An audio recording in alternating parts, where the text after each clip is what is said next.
Senior Washington editor Lindsay Duncombe has been with us throughout our extended coverage this morning.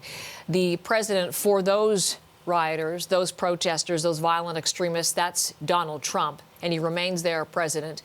Trump himself speaking out through a statement this morning, Lindsay.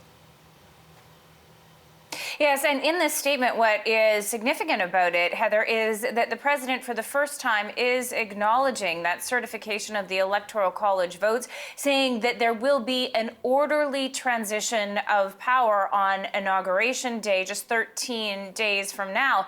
However, he does not back down from the false claims that the election was stolen from him, those same claims that fueled the anger behind the mob. And he also continues to urge his supporters to fight. Here is his part of his statement. He says, while this represents the end of the greatest first term in presidential history, it is only the beginning of our fight to make America great again. And of course, Heather, because of the ban that Twitter and other social media organizations had on the president, because of the criticism that his language was being used to incite violence, that message of the president was communicated through a spokesperson.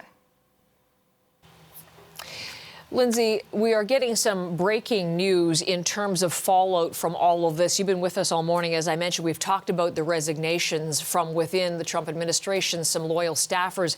We just got a very big name announcing on a television interview in the United States of another resignation. Tell us what we're hearing now.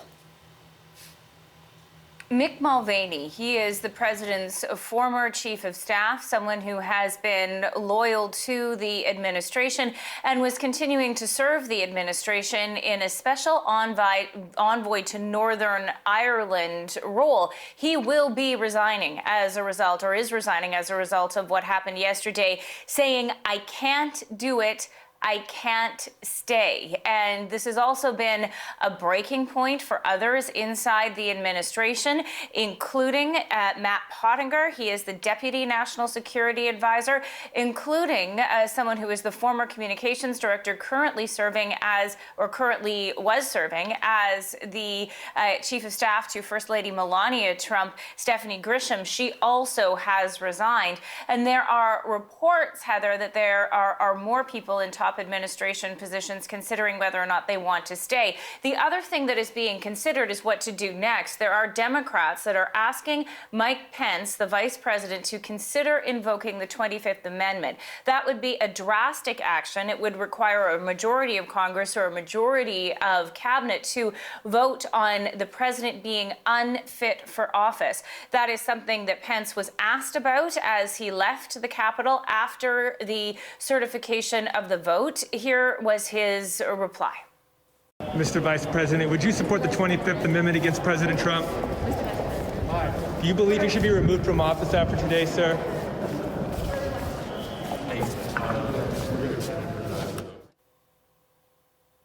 There are other things being considered in response to the president's role in this, including the possibility of a censure vote in Congress. And there are more renewed calls for the impeachment of Donald Trump. That, of course, would be the second procedures related to impeachment for this president, although unlikely given the timeline that we're looking at before inauguration. But interestingly, it sounds like there are already some lawmakers who are drawing up new articles of impeachment, so I know you'll be watching that. The Republicans you mentioned, Lindsay, a moment to choose, given what transpired yesterday. Some have denounced the violence, but it was interesting yesterday that a large number of Republicans returned, and notably in the House, and still continued. They were determined to oppose the election results being tallied. Yes, there were 8 senators, Republican senators, and 139 Republican members of the House who voted not to certify the election results. So even as these lawmakers stood in the House and condemned the violence, they, with their actions, supported the falsehoods about the election and how it proceeded that really were behind the anger that fueled the mob. So the division divisions that exist within this country, that exist among lawmakers, and the power that Donald Trump continues to yield over those Republican lawmakers remain a force. And these will be huge challenges for President Joe Biden. Thank you so much, Lindsay Duncombe from Washington, our senior Washington editor.